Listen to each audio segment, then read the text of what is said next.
Hiya, folks. Episode 40 of the Third and 10 podcast season 2 is live right now. What's going on? I'm Nate. That's Brian to my right, and Brian is rocking a sick ass mic. How you doing, my man? Happy Tuesday. Oh yeah, happy Monday actually. Monday, yeah. Doing well. The taste of the Giants game's out of my mouth, so Yeah, what else is there? let's be honest. Yeah, Yeah. it's gonna be a tough. Well, I mean, why did I get up for it? Why did I wake up for You that got game? up. I was set the alarm. Fuck. I might have had a little too much fun on Saturday night after I had to go to work Saturday night, got home around 11. I'm like, you know, I'll have a I'll have some, fun adult time, and then, I in my impairment, let's say, I Yeah. was like, I'm going to watch the Giants game tomorrow. I'm going to watch the full Giants game. Let's go. Set the alarm, woke up, and immediately regretted the decision. Immediately. Yeah, I just did film study and because it was gonna be 6:30 my time. I worked Yeah, the night that's before. different. Yeah. It was just like I could have, but like, did I really wanna? Not. Let's be Yeah. honest. So overall, it was a rough one for our boys, and we'll get right into that game as well. And actually right now, and later on we'll talk about week 10 of the NFL regular season, where the season's going by way too fast, and it Oh, it yeah. It sucks. It feels like sucks, yesterday. honestly. But at the end of the day, we're just enjoying it every single week. We're at least embracing the other teams that exist in this damn league. Yeah, I mean, I Because might just be a Lions fan for the rest yeah, of the year. It's such a fun team to watch. honest, I'd be pumped to be a damn Lions fan right now. Just the way they're winning games and just they're outstanding. We'll talk about them later on as Mhm. well, as they pulled off a very great, fun win over the Houston Texans, who are kind of struggling as their own. But God, I don't really want to talk about this game at all because honestly, I feel numb, and I feel like that's like the definition, or that's how you can define a lot of Giants fans right now. It's just they feel numb, Yeah. and I just want to sit here and say, that we're not going to criticize Joe Shane and Brian Dable whatsoever. I saw a few social media tweets yesterday about how Joe Shane and Dable should be fired and yada yada Yeah. yada. This is their fault, and this may be the worst Giants team we've seen in these recent memory. Which, let's be honest, is true and false because we tend to kind of lean towards recency bias when we say like this is the worst team we've seen in years. It's like we tend to Is it, I say, mean, like, is it really years? is this team really as bad as the 2021 team? Like, Of that course. team was Oh, bad. Al's team was bad. Like Jake Fromm, Mhm. QB sneaking on 39. Like that was the definition of Bad bad. coaching. Like, you Yeah, could say whatever you want about Brian Dable. Brian Dable is at least a competent NFL head coach. 100%. However, I do want to start with this because I found a clip from today because Dable did an interview, Mhm. his regular, weekly interview with the media and everything. And someone asked him, and this is a great question about Giants ownership having a say Okay. in lineup decisions. Take a look. As Tom just said, like the quarterback position is a different beast, right? It's a lot of money. It's a big percent of the cap. When you have something like that, is that something that ownership needs to sign off on if you decide to make a decision there and move on? Well, I think, again, I've said this before. Joe and I communicate with our ownership group on a daily basis, not just about the quarterback, but about every position. So there's good communication there. We'll do what we normally do. If there are any changes, regardless of the position, we'll always communicate. That position, it doesn't work any different like that. Like I'm sure you have freedom to make lineup changes regularly. Does that change with the quarterback position? Yeah, no, even when we make lineup changes or there's things that come up, we're always in constant communication. Myself, Joe, and ownership. I think that's very important and healthy for the organization. So, yeah. As I mentioned before, I work also for the Corner Booth podcast, and Jared Clemens, the host of that one. Shout out to Jared. He was the one who I brought up in recent episodes here about his story with the Maras and how they love Daniel Jones. See, Yeah. right there, right freaking there. That freaking clip made everything true. I never said Jared was wrong. I just had to hear it from someone in the organization, and that clip right there just shows that son of a guy upstairs is the one running the freaking show, and he's the reason why Jones is still here. So, even if he's not directly saying you have to start Daniel Jones, he could be like, you know, everyone listening to the show has had a boss, and the boss says, oh, I like X. You're more likely to do whatever X is because you're trying to keep the boss happy. You don't want to get on his bad side and fire you. So even if John Mara is simply going to Brian Daboll goes, I really like what I saw from Daniel Jones last week. That is, an innuendo of you got to start Daniel Jones next week. And that exact thing you just said was I think we can both agree that is exactly how the conversation went that offseason when they re-signed Daniel Jones. It was like, Mara was probably like, yeah, Joe, he did lead us to the playoffs. Like, we got to pay him eventually. Like, he went 9-7-1 for us. He played well in that playoff game against Minnesota. Like, this is a guy we can build our franchise around. And I freaking guarantee it. Yeah. That is definitely how the conversation went, because ain't no way Joe Shane sat at his desk after that playoffs that year and was like, yeah, I want this guy long. Yeah. No freaking way. I could see a world where Joe Shane was 50-50. Like, he was kind of torn because, if you go back and watch that end of your press conference with Joe Shane, he does praise a lot of what Daniel Jones does. He praised his work ethic and how he's always willing to listen to what to get better. So, in that aspect, yes, Joe Shane probably had some like for Daniel Jones, but like you said, John Mara definitely was like, hey, we can build a franchise around it. And that probably tipped the scale for Joe Shane's like, well, I'm kind of 50-50 on the guy. I've only been here a year. John Mara and the Mara family have owned the Giants for almost 100 years now. Let me keep them happy. It's their organization. Let me sign them. I think I can put a team in place to where Daniel Jones can be Kirk Cousins-esque. And it's like, even in that playoff year, he wasn't even on that great.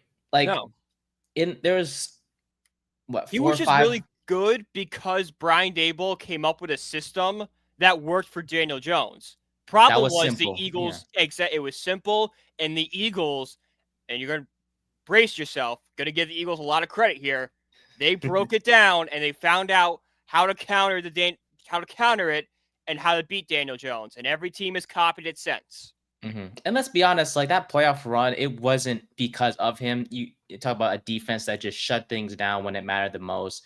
We had a top 10 running back in Saquon Barkley, and he was like the reason why we had those game-winning drives, because he was the driving force behind it and made things so much easier.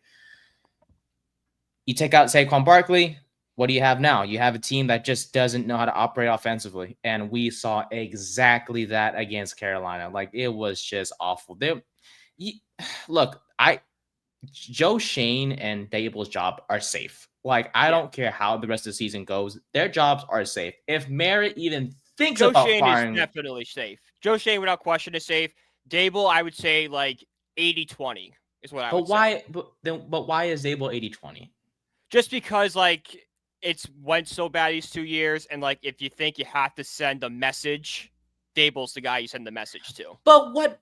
I'm not yelling. I'm not disagreeing with you. I think that's poor mindset, but I could just see that in a way of, well, someone needs to fall on the sword for this season. Yeah, Daboll. Yeah.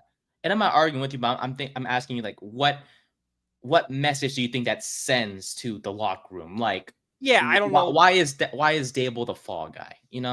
Yeah, because we know who the freaking fall guy is. Oh, we all know who the fall guy is. It's Daniel Jones. Daniel Jones, don't mistake it. Daniel Jones is the 100% problem with this team. Everything, 100%. Like, think about it. When you go to watch this team, 2 Sundays from now, what's going to be your thought going into that game? We're going to lose. Yeah, why? Because number 8, he's on freaking exactly. center. Not because of the defense, because, it's been serviceable. Because, another great game from Brian Burns. A good day for Tyler Newman, led the team again in tackles. And it stinks. He's not getting the shine he deserves because no, so good. Like, guys, I know it sucks we lost Xavier McKinney. Trust me, I would love it if 27 was still back there. But Tyler Newman is holding his own as a rookie. on his own, yeah. He's an underrated aspect of this whole draft class. Mm-hmm. Like, I think guys like Neighbors and Tracy and Theo Johnson are getting all the shine right now, and Drew Phillips to an extent.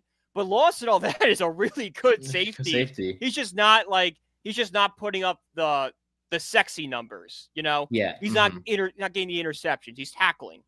Yeah. And the tackles the interceptions will come. You know, I mean, Xavier McKinney, his first year, wasn't that much of a ball hawk. And I know he is right now with the Packers, and I'm happy for him. But I think next year at this time when Newman's gonna be, playing really well, and then the fans will be like, oh, I never thought he'd do this. But for us too, we'd be like, yeah, we expect this because it just takes some time. Yeah, it takes time for it. That's why I'm not giving up on Banks yet. Like, I know he's been horrific this year, but like he has shown me flashes. Sophomore slumps happen. That's true. Maybe just like you bring in a new secondary coach, or like Banks works with Bowen in the offseason, it gets better and it comps himself for that scheme. Like, stuff can change in a matter of a year.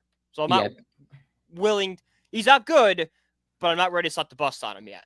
He's not built to be a cornerback number one. I think that the pressure kind of got to him, and he's just not, in terms of maturity, just not there yet. And I love his goofiness and his off the field stuff, but he's just not CB1 material. And maybe that's how it's. But maybe he could be. Like, if you bring in a Stephon Gilmore, I'm not saying that's the guy I want, or Byron Murphy to be, okay, that is cornerback one.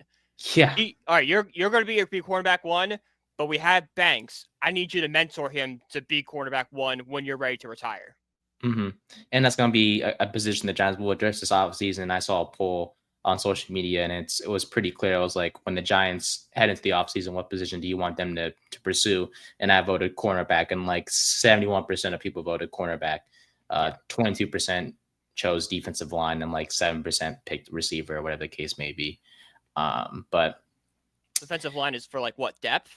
Like, that because without Dexter Lawrence, I get that, but like that's not like, if you're just going defensive line for depth, that shouldn't be your main offseason concern. You can find depth in the 4th round. Mm-hmm. I think it's because people are like, we've seen it. This run defense is terrible. When Dexter Lawrence is off the field, teams just take advantage, and that's like the clear game plan for opposing teams right now. On when they're on the opposite side of the ball. But overall, against Carolina, it honestly just the easy way to sum it up was there was just no excitement. There's no life in this team anymore. There's no joy. I mean, yes, we see plays from Tyrone Tracy who played well. We've seen Byron Burns get a sack, but like that gets lost in everything because this team just isn't. It's not fun. There's no joy anymore. There's no smiles like we saw in 2022 anymore. Like I think about week 1 when we beat the Titans on Daboll's head coaching debut. There were smiles, and he was hugging everyone, and everyone was just so happy. There was a change. It felt like there was a culture change. Like, okay, finally, here it is. That's a change, and it's just not there anymore. It's not there anymore. And you would think, like, in a foreign country, the Giants would kind of be able to cook something up, maybe surprise some people. They were the same old Giants, and they faced the same level awful Panthers who, let's be honest, they're not a good team at all, but the Giants made them look like they had the best freaking defense in the first half. The Giants scored 0 points in the first half. They're one of 4 teams to be shut out in the first half this year, which is freaking, and this is multiple times being shut out in the first half. So this is embarrassing. They did tie the game in the second half. Let's take it. But it was 3 quarters too late. It was 3 quarters too late. Tyrone Tracy scored a touchdown, and he is someone who I'm really happy about. We'll, talk about him in a second. Daniel Jones scored a rushing touchdown as well. Big whoop-de-doo. And then Gano hit the game time field goal. And then, all right, be honest. When Gano lined up for that kick, you think he was going to miss it? Yep. I was so confident, like, he's going to shank this thing to the left. Because that was he did it 20 minutes earlier. Yeah, it's a Giant season. Like, he's done it multiple freaking times. Like, if he missed, I wouldn't. I'm telling you, no matter how this game turned out, I was gonna be so freaking numb regardless. Like literally, when we went into overtime, we got the ball first. I was like, okay, holy crap. First play, fumble. I was like, okay, yeah, this Ball game. like I had breakfast planned with my friend, and I was just like, dude, I'm not even like, let's just have fun, dude.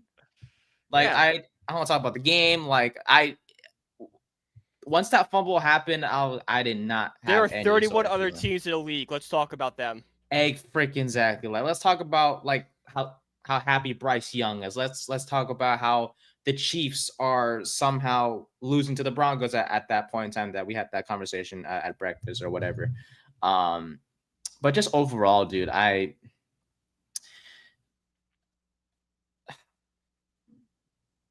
don't know. Like, I don't know how you fix, like, is it?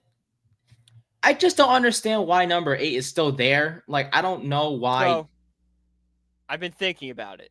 You've been thinking about this. I might know why. So, what prevented the Giants from drafting Jaden Daniels and Drake May last year?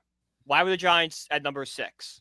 Because Tommy DeVito came in and won 3 games for us. Tommy DeVito came in and won 3 games. Now, is that an element that is in the back of Brian Daboll's head? And I know he was kind of forced to start Tommy DeVito and then forced to start Tyrod Taylor because of the Jones injury.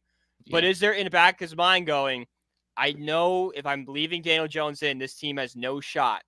I know if I bring in DeVito or Locke, it could spark something in this team and they could go on a run and it could drop us in the draft that we can no longer have our pick of the litter. So I'll throw Jones out there, have him be the sacrificial lamb so I can finally pick my quarterback.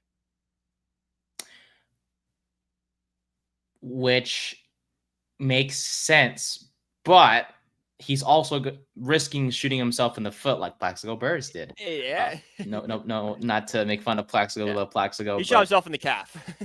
Yeah, there you go. Because as we talked about before, the Jones has that $23 million injury guarantee. So if he does get hurt at any moment and doesn't pass his physical in March, we owe him $23 million. So he's playing fire. If that's obviously he'll never admit that out loud. No. But if that's his way of thinking internally, yeah, risky. It is risky. Now, if you want the same result that you're explaining without the money risk, that's what Drew Lock is for. Because Drew Lock is also awful. He is bad. He is terrible. God, that preseason game was, oh my God, he looked like shit. No, but in all seriousness, though, I wouldn't say you're wrong. But man, if that is the way he's thinking, and because here's the thing, he did say he was evaluating his quarterback options because the Giants are on a bye week this week. Yeah. Thank the Lord, because just 1 week, we don't gotta watch this team, just 1 week. Thank God. He said the quarterbacks are going to be evaluated. And he said it again today. So I don't know what that means. It could be anywhere from lip service to the fans, just kind of keep them happy. Or it could be like they are legit debating, should we start Drew Lock next week? Who do you want to start next week? Yeah. I mean, Tommy DeVito, he'd be the fun option. But he go on, yeah. He's fun, but do you really want to repeat it? You just describe it. Yeah, no, I don't want to repeat. But like, if you're asking, like the fan in me is like, I want to win every single weekend. When this team lose, it guts me. It ruins my Sunday. I don't want that. At the very least, I know Tommy DeVito gives me a chance to win, and even if we're not going to win, I'll be entertained by him. But like at the same time, that's probably not the smart move for the long-term future of the franchise. Because DeVito will, mess around and win 2 games, and all of a sudden, instead of picking 2, we're picking 7. It's like crap. Because it happened again. he costed us Daniels and May last year. He's gonna cost us freaking Sanders or Ward or whatever the case. Which, it's by Ward. the way, it's Ward. It's Ward or nothing. Okay, not Ward or nothing, because I wouldn't mind Sanders. I have the same concern with Sanders as I did for Caleb Williams. I don't know if he can handle New York. But he's a dog. He's a dog. Trust me. Caleb's he's a really soft good. motherfudger. He's a soft MF for Yeah. sure. But that's my issue with him. It's that. It's same thing with, I was doing, because you sent me, I did my list of my top 5 quarterbacks I want. Perfect. And I had Shadur Sanders 1 at first. I had Shadur Sanders at 1. And legit, as soon as I finished writing his name, I get an alert on my phone. And it's a video of Shadur Sanders yelling at a Texas Tech ball boy. Like, you can't do that in New York. Yeah, but that ball boy was kind of a son of a. He was. I completely agree with you. He was not innocent in that. Shadur Sanders every right. It's a bad look, though. It's a bad look, and New York media will kill him if he did that on the field. And that's not the only thing he's done. He's done a bunch of other stuff going back this season. That's just off the field distractions that kill you in New York. Yeah, that's. Yeah, I think for me, like I think maybe my Colorado bias is kind of factoring a little bit. And I do apologize for that. I think. Oh yeah. Yeah, Sanders is a dog. He can handle New York. I know he has had a few off the field sort of issues in terms of like his leadership or what he's saying.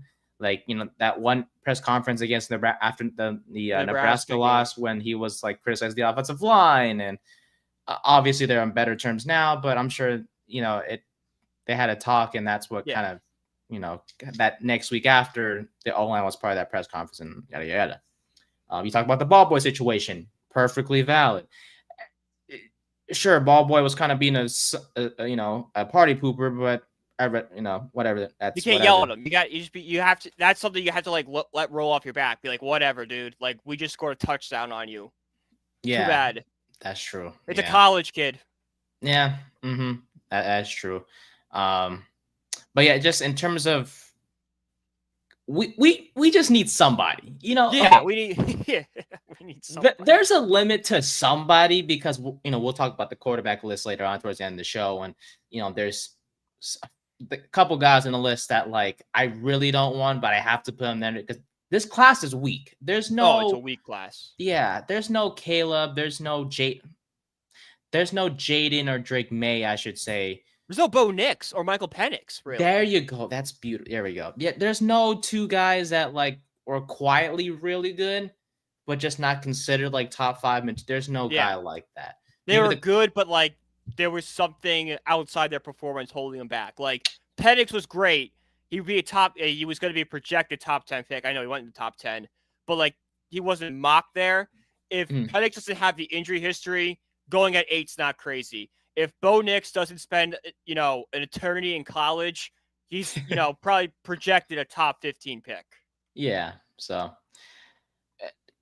it's clear that at this point we're taking for Ward. If the Giants come out of the bye week and say Daniel Jones is still the starter, like I'm gonna throw my hands in the air, like, oh, freaking great. We have to suffer for the rest of the year, but I'm not gonna be mad because let's be honest, we are tanking for Ward or Sanders, but mostly Ward at this point.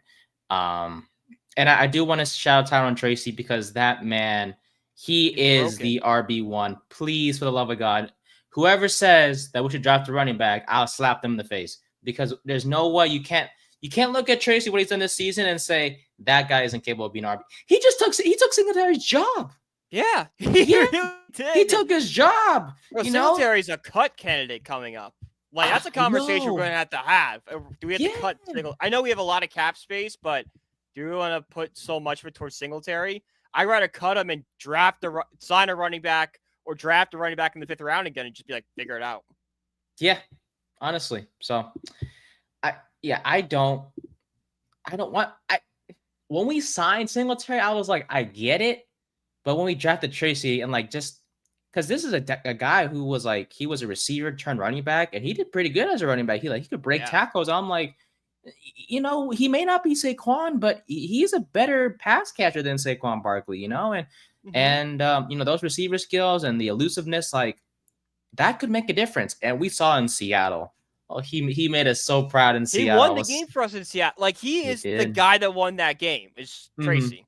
He was. I love him for it. And I will say, like, when he did fumble, I was kind of glad we lost because, we're tanking, obviously, but I couldn't help but notice, like, when he went to the sideline, he just sat down, put a towel over his head, started, tearing up and crying. And I was like, damn, like, of course, these players want to win, but you can see the emotion that he cares and he knows it is his fault. And I hate the fact that fans are like, oh, well, he fumbled. Yeah, but the man ran for 18 carries for 103 yards and a freaking touchdown. He's the reason why we were in this game in the first place. Thank you. Yes. Thank you. I was going to say the exact same thing is you can't get mad at Tracy because he's the guy that put us in overtime. And Malik Neighbors said it best. He was like, we're not in this game without Tyron Tracy. Like, he carried the ball well for us. I'm like, you're damn freaking right he did, because your quarterback wasn't doing fucking jack. The quarterback threw missed wide open guys, overthrew guys, and I know like the interceptions were like weird, but the defensive lineman's right in his face. Why is he throwing it off his helmet? And was it Tracy or Singletary on this? It was Tracy. Tracy's getting tackled and he throws him the ball. Yeah, like the Jewel was right with Tracy stride for stride. And when it was a predetermined read, it was the same thing over and it's the same thing with number 8, I swear. I'm honestly from this point forward, we're gonna address him by his jersey number. I don't think he deserves to be addressed by his name because that's how fucking crap he is. Okay, so number 8, when he threw the ball to Tracy, Jewel was right there, stride for stride. He had Malik open as another read, but he just threw it to Tracy, and that got picked off easily. It was like the easiest interception of Jewel's career. Yeah, because he got up. It's like, wait a minute, I had the ball. How did I do that? I think I legit think he rolled over. It's like, oh my god, I got the ball. I did it. But I think the play that kind of pissed me off the most was the flea flicker. And I hate David was like, it was bad coaching. No, it is not. No, it's not. Everything was executed to perfection.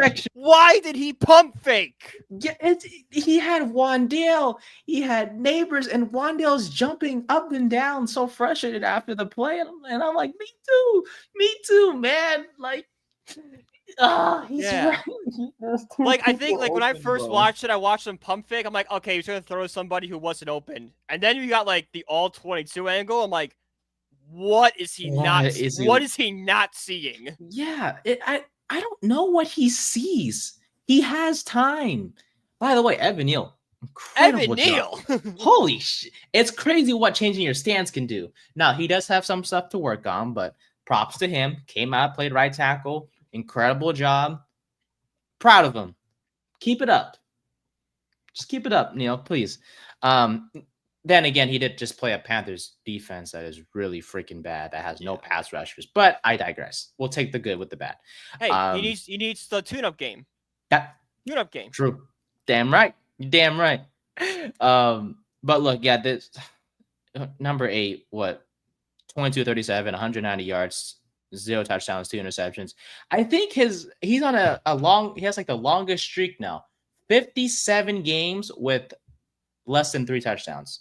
That is the next closest quarterback is like 19. Sounds about right. Dude, was it? Okay. And so for those of you who don't know, I'm dealing with a physical injury. I'm working on getting better. But the last time Jones had a game with 3 or more touchdowns, I could freaking walk. Dude, it has been it's been 5 freaking years, man. 5 years. Hang on. When was the last time Jones threw 3 touchdowns in a game? It was like December 11th, 2019, I think. Wait a minute. So you're telling me he went the entire Biden administration without throwing 3 touchdowns in a game? Oh my freaking God. You're right. Holy shit. He legit went Trump to Trump. There was a whole president in between. Holy crap. Dude, that is, oh my God. I don't care what you say about politics. If you could map out like stuff that happened by who was in office, it's hysterical. Oh my dude, he's so bad, bro. He's so bad. It's you have to laugh at this point because it's just like how are you still A, how did I ever defend you? And B, how are you a starter for 6 years? it's like you can't like at this point. I'm not even mad. I'm just like I don't expect anything. I don't expect anything better from you. Like you just he's the same guy week after week. And I don't know, man. If anything, I get more angry at the people that are trying to defend Daniel Jones number 8 than number 8 himself. I'm just like, yeah, he sucks. But I'm like, how are people still sitting there like it's the coaching problem? Bro, it's been 6 years. He's had 3 coaches. He needs more weapons. What? He's got Malik Neighbors, Tracy, and Wan'Dale Robinson. You think Drake May in New England? I think he'd shoot somebody to have any one of those guys. Oh, my God. And by the way, Drake May is putting up better numbers with worse receivers than Daniel Jones is. Ooh, man. I know, huh? Imagine playing with DeMario Douglas, Keyshawn Boutte. Who was that rookie?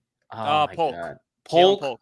And he's still putting up numbers, bro. Like I will say right now, I apologize for everything bad I said about Drake May. I was wrong. He's a good quarterback. he put up 19 points. He put up more than freaking Jones has. Jones can't even put up 19 points. I mean, oh my God. You honestly at this point you could give number 8 like Justin Jefferson, Tyreek Hill, freaking Jamar Chase in the slot, and he'd still put up just 17 points. Man, that's how bad. He can't hit them wide open to be standing there like this, and he'd still be like, pump fake. Yeah, pump fake. I'm gonna run out. Okay, cool. We got 5 yards, but Tyreek Hill was 55 yards downfield wide open. He's just so bad, dude. At this rate, like honestly, like I expect the show to be like just fun and like whatever. Because honest, there's just no joy. There's no.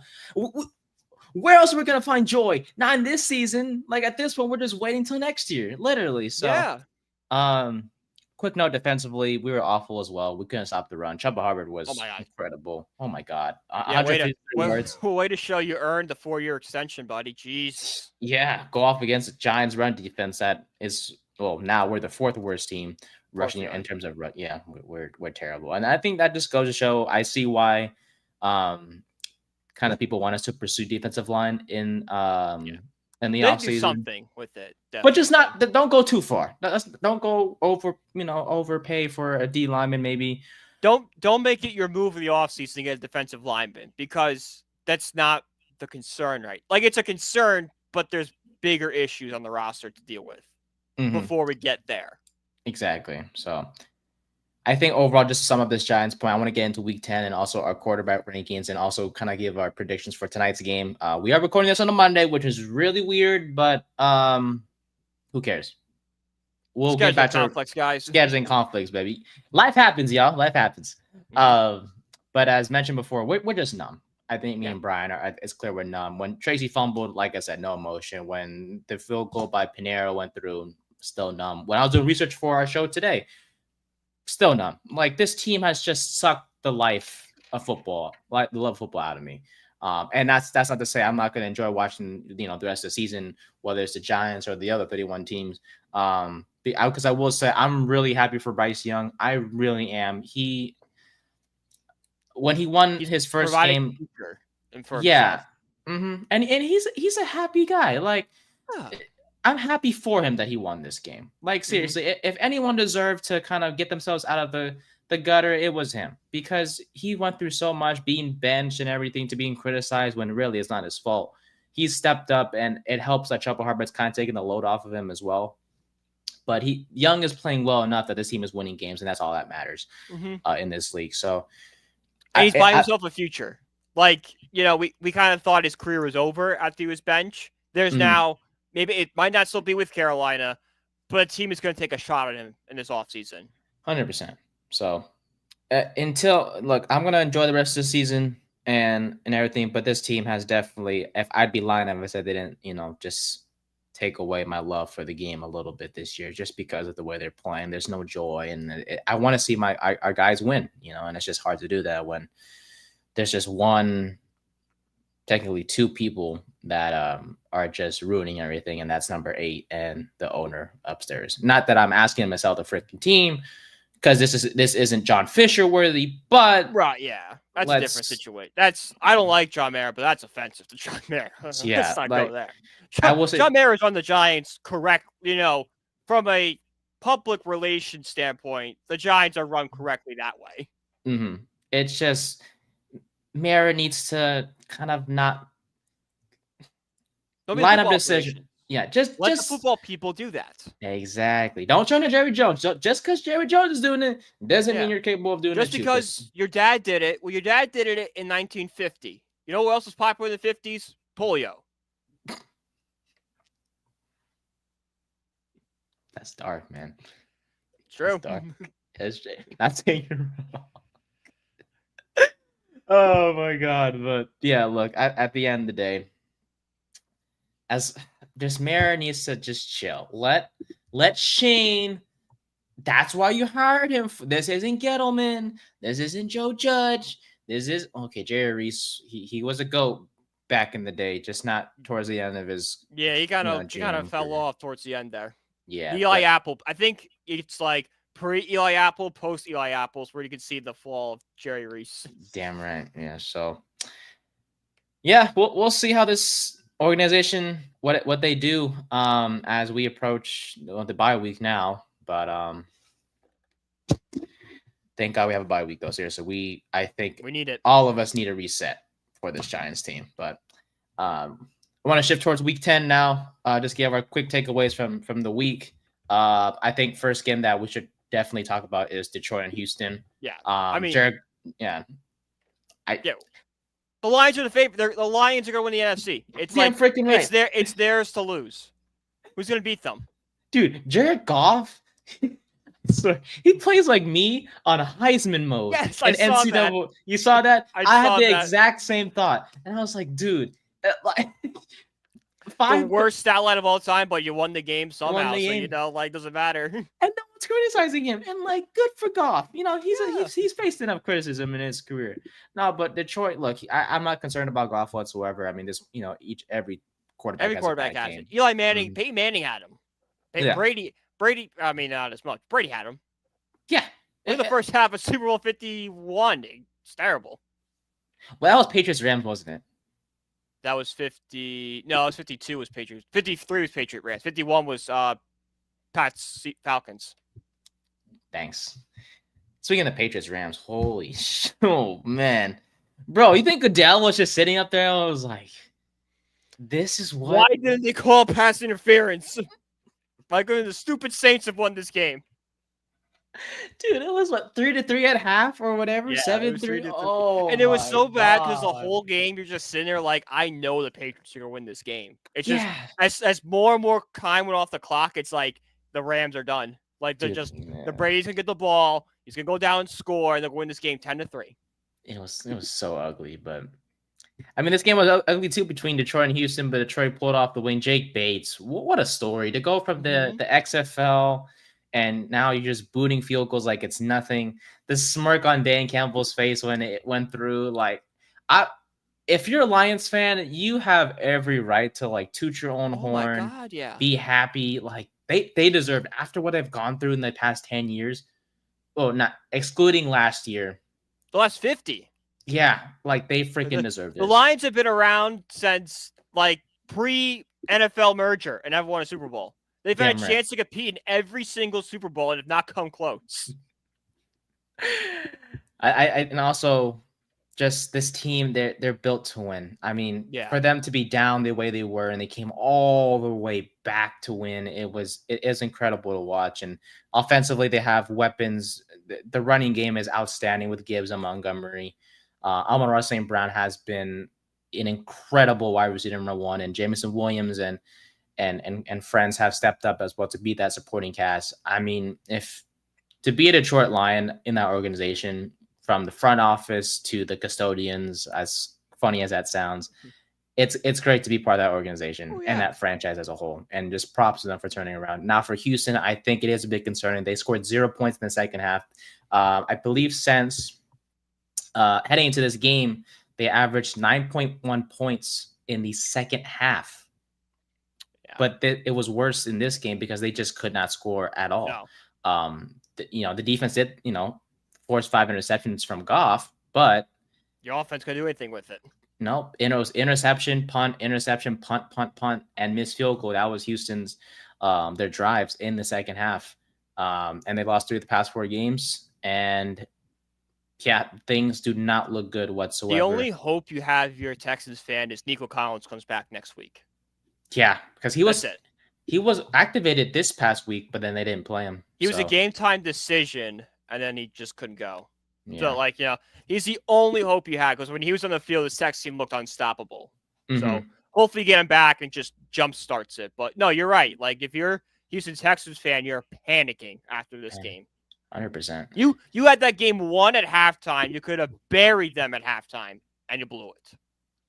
This is like the second time they've done this. Remember that Houston Chiefs game like a couple years ago when Watson was quarterback and they had that big lead and everyone was like, holy crap. Bill O'Brien was still head coach and everyone thought he was like a decent coach.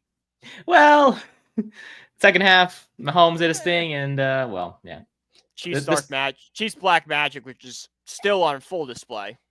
We might as well discuss that next because, Denver was so close. We talked about it last week. The fall off is going to happen. It's right there. We're right there. We're right there. We're so close, dude. We're so close to finding that damn freaking. We're a split second away from talking about how the Broncos upset the Chiefs. Like, I don't even know who blocked the field goal, but if he jumps a split second later, that ball's in the uprights. I know, but he jumped at the right time. And it's like, you gotta be kidding me. Denver had like an 80% win probability when they took the field for that field goal. And that just disappeared because the Chiefs, it doesn't matter. It doesn't matter. They could be down by 15. They could be freaking, it doesn't matter. They always manage to win it. So annoying. And like, look, am I jealous? Yes, because can you freaking blame me? My team is 2-8. Our team is 2-8. But there's a point in time where you have to realize the Chiefs are not that good. They're very good, but they're not as good as everybody says they are. Yeah, like they are beatable. Their Achilles heel is bigger than what people think it is. Mm-hmm. You know, like Kelsey isn't the same. Yes, he did score a touchdown and he played pretty well. But he's taking a step back this year. Yeah, and Denver, they kept this offense in check the whole game. And Bo Nix, bless his heart, that rookie quarterback is. I wish I had Bo Nix, honestly. I wish I had anybody. I guess I wish I had anybody. Yeah. But it's like, he played so well, and he was going to be the first quarterback this season to say, I freaking beat Patrick Mahomes. And then Will Lutz gets field goal blocked, and Arrowhead's going crazy, and we have to wait another week until we see the Chiefs possibly lose a freaking game because this team does not lose, and it's annoying as heck. It really is. Well, Hopkins played well. In all seriousness, Hopkins played well. Yeah, I don't know what to say. This Chiefs team isn't good. They cannot go 16-0. I'm sorry. They can't keep doing this. The magic's going to run out. It's going to run out. Mm-hmm. It has to run out at some point. And I think a big game is going to be next week when they play the Buffalo Bills. And if they beat the Bills, they will have the number 1 seed and be 3 games ahead of the Bills and all the other AFC teams. And if they, like I said, if they do beat Buffalo, I don't think anyone's catching them for the number 1 seed. No, they're gonna have to make a major collapse. And the way they're playing, there's no way they're collapsing, honestly. No. So, nope. I will say props to Denver. And I don't know if you know what's gonna come out of my mouth, but your boy, Audric Estime. Oh my God, he was on the field. 14 carries, led the team in rushing. He was mostly a guy. North and south, not much east and west, but that was pretty obvious, right? And you know more than I do. Coming out of Notre Dame, he was mostly like a running back that was. He was a power back. That was going to be his transition to the NFL, was just a bruiser. Yeah, like he has the power to just break tackles. He's quick to find the hole and just start through it. It sucks for me because I do have Javonte Williams on my fantasy team, but I will say nothing I love more. We wanted Estime. We did. Pre-draft. We did. Not complaining about Tracy, but thank God we got Tracy, because I don't know if Estime would make the immediate impact Tracy's made, but he would have still. I think Estime, this is the start of a serviceable NFL career. At worst. Yeah, Javonte was bad. On that 1 carry for 1 yard, I'm not sure why. McLaughlin went 2 carries for 12 yards, but Estime came out and put on a show. So hopefully this is more consistent from him, and we'll see more of him on the field. It'll be nice for both of us. I think Sean Payne's going to start giving him more touches here. As he should. He's a young back, and he's a bruiser. He can handle his own. And if you go just like the short down situations, like the play should just be give Estime the ball and figure it out. Damn right. So let's see another game. Is there any game that you want to cover in particular for this one, or for I can think of. I mean, the Cardinals are going to win the NFC West. I think they're really good. I mean, I know the Jets suck, but like they are a good team, and the West is so wide open. Like San Francisco's not as good as they used to be. The Rams are not as good as everyone thinks they are. The Seahawks have kind of imploded. In my opinion, it's the Cardinals to lose right now. Yeah, they're 6-4. They've won 4 straight, 5 of the past 6. They play the Seahawks, Vikings, and Seahawks after their bye week this upcoming week. Kyler Murray he's playing pretty well. He's bucking the trend. I mean, I don't know. Call of Duty's not out yet, but he's doing well. It's when Call of Duty comes out is when the fear is going to come in for Cardinals fans. It'll be a different story than when that. But for the Jets, so how about them? Do you feel like they're done? I mean, oh my God, they're so done. And it sucks, dude, because the average fan thought that Davante Adams would change everything for the Jets, when if you go into it more, it's so much deeper. Like there's just major issues in that Jets organization. Yeah, it's issues that's plagued them for years. For years. It's, it was put all your eggs in the Rodgers basket. Rodgers doesn't work out. And it'll be what if history, what if Rodgers doesn't tear his Achilles that first play? Because I think that just set everything off. 1 pass Rodgers completed that traveled at least 10 air yards. Yeah. Think about that. Davante Adams and Garrett Wilson, the Cardinals had the 8th worst pass defense, and he only completed 1 pass over 10 yards. It's bad. It's bad. What it is? It's a washed quarterback is all it is. He's washed. I'm sorry, Jets fans. He's going to retire, and you're going to have to figure it out. And you hate to say it. You hate to say it. Hate to say it, because like what joy do we get out of the Jets losing? The Jets have been bad forever. Like, it's not like, Mets and Yankees, where there's a rivalry. It's not Rangers, Islanders. There's no rivalry. There's a rivalry because but it's a sibling rivalry. It's like, it's their little brother. And this wasn't supposed to happen for the Jets. This was not supposed to happen. Last year was like a freak injury. You expect him to come back this year and, put on a show, but he just hasn't done that. And you can blame the offensive line. The defense was non-existent against the Cardinals. I mean, you have Sauce Gardner and Hassan Reddick, and both of those guys were just absolutely non-existent, even part of the picture. The setback Sauce Gardner has taken this year needs to be studied. Holy crap. Like, he is not. He went from the next Darrelle Revis to, is this guy on the field? Yeah. So a couple more games I want to get your thoughts on real quick. Do you find more joy in Philly losing or Dallas? Is it both? Philly? Okay. Yeah. Well, unfortunately, that was not the case on Sunday because the Cowboys. Holy dude. That's another organization that's got issues. Because even before Dak Prescott went down, people are like, this Cowboys team is not good. And then you took out Prescott, who, I don't want to say he's had a horrible season, but he's not living up to the big contract he was given. And then to see Cooper Rush and then Trey Lance go out there, you're in dire situations. And, there's a 425 game on a certain U.S. holiday that's going to be really, really bad. So we should just apologize now to all Americans. You had to suffer through that.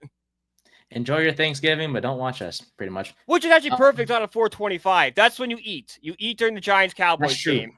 Focus on eating, enjoying the family time type exactly. thing. You watch the Bears-Lions game, you take the break, and you come back for the Sunday night game. You just pretend the 4 o'clock game didn't happen. Yeah. Put some Charlie Brown on or something. Yeah. Charlie Brown Thanksgiving.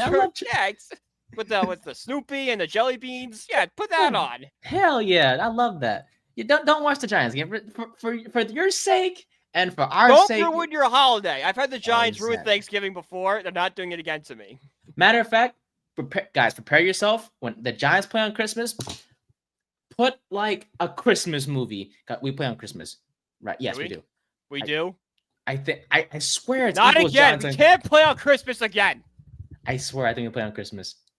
Oh, thank God. Okay, I was thinking last year. I was gonna say like we played on Christmas last year against the Eagles and they ruined Christmas too. I swear we play on Christmas. Last year. Not this Maybe year. Christmas Eve. Do we play Christmas Eve maybe?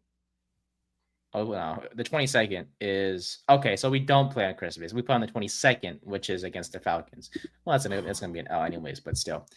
I know. Thank God. I forgot what game's gonna be on Christmas. I think it's like a Chiefs game on Netflix, which is so stupid, by the way. But at least it's entertaining. It's the Yeah. Chiefs. Yeah, I can see Kelsey score a touchdown on Christmas in the snow if it's gonna snow or whatever. Yeah, we could get stupid pictures of him and Taylor after with the mistletoe and all that crap. Like, have fun with that. It's so. Did you hear about that Christmas holiday movie that's gonna be on Hallmark based on the Chiefs? No. Oh God, what is that on the next episode of the I Third will. Exam I will look. podcast? I will look that up. Yeah, it's so. That stupid. sounds horrific. It's what's crazy? It's based on the Chiefs. Takes place in Arrowhead. Nothing to do with football. Yeah, good luck with that. Okay, I hate Hallmark so much. me too. I honestly cannot stand Hallmark and everything they stand for. There's a Hallmark store in my mall. I might just go outside and protest. Stop making crap movies. They get the most irrelevant actors and You ever seen the guy on TikTok? I don't know. There's a guy and a girl that do it, and it's like if a rational person was in a Hallmark movie, it's like, no, I'm not getting back together with you. We just met. It's like the one rat. It's like you want me to take on the businessman to save your cupcake business? He's got like a team of lawyers. I don't know how to run a business. I'm not doing that. Like, it's just so funny. It's like, yeah, it's just a rational thought. I'll do anything for you, my love. We just met. I know, but our future is so bright. What? Why is it Christmas? It's August 25th. Oh my goodness! But no, thank God we don't. Thank God we don't play on Christmas. But overall, the Cowboys are a mess. The Eagles, yeah, they forced 5 turnovers, and you would think this win kind of makes them true contenders. Not just yet. They are barely sorting to kind of. I think they're show one of their the potential. best teams in the NFC, but it's because the NFC is bad this year. The football in general is just bad this year. The two leagues are not great. They've won 5 straight games. However, those games have been won against teams under 500. Yeah. And you're supposed to, if you are the Eagles. But we've seen you play against good teams. We need to see this level against those good teams. Consistency against these good teams. Mm-hmm. Exactly. So, yeah. And one more game. Shout out to CMC. Welcome back to Christian McCaffrey. Love seeing him back. He made an instant impact, especially in the receiving game. Not much on the rushing attack, but a lot more on the receiving game. Not sure the Niners are having kicker tryouts. I might go take a look. You probably should check that. Yeah, I might take a look. They need that. Hey, maybe you go. I know you can't walk, but maybe go try your hand. Like, dude, Jake Moody, are you kidding me? 6 field goals and you huh? It's bad, bro. It's bad. It is terrible. It is terrible, man. Three missed field goals, and that's awful. But at least the Niners won. He made the one that mattered the most. Exactly. Yeah. It excuses everything else when you make the game winner. Everything else is out the window. 100%. But yeah, that's it for Week 10 tonight. Is Miami and the Rams. I don't know. I don't like this game. It could be ugly. It could be nice. So see what out. Yeah, honestly, it's a weird game. This is a game you're like, the Rams are going to win this, but I don't know if the Dolphins could be pesky. Yeah. Miami's falling downhill. Yeah, but they are healthy again, so like you can't really judge them because they didn't have Tua, but now they have Tua. Like, are they really that bad? You don't know. Dolphins are just such a big question mark right now because they haven't had Tua for so long. And the Rams, well, they have Kupp and Nakua back, and they're at home, so I think it's safe to say me and you're both gonna favor the Rams. Yeah, I would be shocked if the Rams didn't win tonight. Sounds good to me. I hope you guys enjoyed that game. And before we go, we have our QB list because we're going back to the Giants because we know that number. Yeah, we hate ourselves. It sucks to be a Giants fan. All right, so we came up with our top 5 lists of quarterbacks that we want on the Giants from this upcoming draft, or incoming draft, I should say. Because we know number 8 is not going to be our quarterback next year. And if he is, oh, well, you might see us on Suicide Watch. Just kidding. Not a joke. No, suicide is a serious thing. Please. It's okay not to be okay. Call 988, right? That's the national suicide hotline. I think so. Something like that. Yeah. But if you're a Giants fan, in a joking matter, if you commit suicide, I don't blame you. In a joking matter. Joking. We're joking. But Brian, we'll start with you. Who are the top 5 quarterbacks on your list from your top 5 draft prospects from the quarterback position? So I broke this down a little differently because I don't know which way the Giants going to go here. Like, the Giants could look at this draft class, hate it, and go get, is a Trevor Lawrence available? Go out and make a big splash move for that. And if that's, or go out and get like a veteran quarterback. So if that's the case, I think at number 5, you have Jackson Dart, the kid from Ole Miss. I know he's had an up and down season, but I think a few years of development behind a quarterback like, a Stafford or a Lawrence could really help him. And number 4 is the guy I think is going to jump up a lot of draft boards during like combine and stuff. It's Garrett Nussmeier from LSU. First-year starter, doesn't have a lot of experience, but he's got a big arm, great film study, can break down film. Like, what made Brian Daboll fall in love with Drake May was his ability to break down those plays. Garrett Nussmeier can do the same thing. He is just a really smart football guy, and I can see the Giants falling in love with him and taking him. At 3, I have Shedeur Sanders. Kind of explained why earlier. It's nothing to do with his on the field. It's off the field. Number 2, I have Quinn Ewers. Just something about him screams Giants quarterback. I don't know what it is, but it just seems like a guy the Giants could go after. And then number 1 is Cam Ward. He's the best fit. He's the best player, best quarterback in college right now. If the Giants are in a position, he has to be the guy they take. I'm surprised. No Jalen Milroe. No, I'm not a big Jalen Milroe guy. I'm really not. Okay. Mm-hmm. Interesting. I'll get your thoughts on that after. So for me, I have Nussmeier at 5. I saw what he did against Bama, and he's going to be a good quarterback in the NFL. I think he is, but the mistakes kind of bothered me this season. To be fair, he also has Brian Kelly as his head coach. Brian Kelly cannot coach in a big game. He can't beat Bama. All right? You know how I know that? Because he played. Look at the 2 games he coached against Notre Dame. It was the exact same score. Fair enough. So I take what happened in the Bama game with a grain of salt. Fair enough. Number 4, Jackson Dart. He's quietly having a good season for Ole Miss. I know they're not a top. They're not gonna be a playoff team per se, but they're doing pretty good over there. And it's not his fault. I mean, he has some solid weapons there, but his arm talent, I think, will translate to the NFL. And he's doing an incredible job.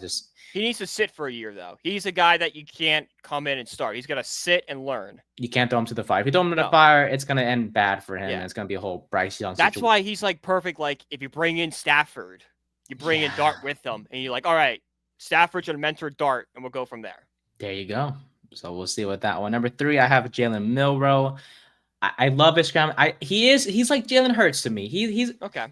I'm not sure if the right word is athletic, but I'll just say it anyway, just for the sake of time. He's more athletic more athletic Jalen Hurts per se. He has the capability to make plays with his legs. His arm is inconsistent, but I think he just needs coaching. He's a guy as well. I would love for him to sit and just learn behind someone and then take the reins that next year. Now, who the Giants will have starting, it could be Stafford. I don't know, but he's someone that I don't mind drafting because he has the talent. And if he is going to be thrown to the fire, let's see him develop. Let's see him grow. I wouldn't mind seeing Milroe on this team in any way, shape, or form, and whatnot. So number 2, Shedeur Sanders. I love Sanders. I really do. Like his arm is good. His leadership is questionable because of his actions this year, but there's no doubt in my mind he is more than capable of being a starting quarterback in this league. Top 5 pick, 100%. If he goes farther than that, that's a big concern. Either it's something happened with the pre-draft process, or the teams that are picking in the set top 5 don't need a quarterback. We shall see. And then number 1 is Cam Ward. I mean, this guy is the most nonchalant freaking quarterback. I know he just lost to Georgia Tech. I get that. That's not on him though. Look at his stats. Look at how he played. Probably Miami's been doing that all year. It's Cam Ward to the comeback all season. Mm-hmm. Right? Miami's 9-0, but they're kind of like the Chiefs where they were playing with fire all year. Yeah, their defense is not that good. No. They are terrible. And they're letting Cam Ward down. And Mario Cristobal, I know he's faced a lot of criticism in his coaching career, especially recently. But it's tough. Like defensively, they're just not built, and they are going to make the culture of a playoff. As if everything, if the chips fall where they may, win the ACC, which basically they have to win out because it's lost by against Georgia Tech. The pressure is now on to just win out the rest of the season. So, but it's no doubt Ward is the best quarterback in this class. We'll see what, the Giants front office thinks of these quarterbacks. We saw a glimpse of where, not to say it's a sign that they're leaning towards him, but we did see, assistant GM Brandon Brown and part of that Giant staff in Colorado to talk with the Buffaloes. Mm-hmm. And who would the Buffaloes have?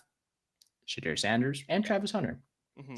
I really wish we had a quarterback, because if we had a quarterback, right? It's Travis Hunter all day. Like if we drafted, could you imagine if we drafted Jaden Daniels and then we're gonna pair with Travis Hunter? Oh my God. The dreams. Man, I wish. In another life, I guess. Unfortunately, so. Yep, pretty much. But that's going to be wrap it up here for episode 40 of the 3rd and 10 podcast of season 2. This was fun. The bye week is for the Giants this week.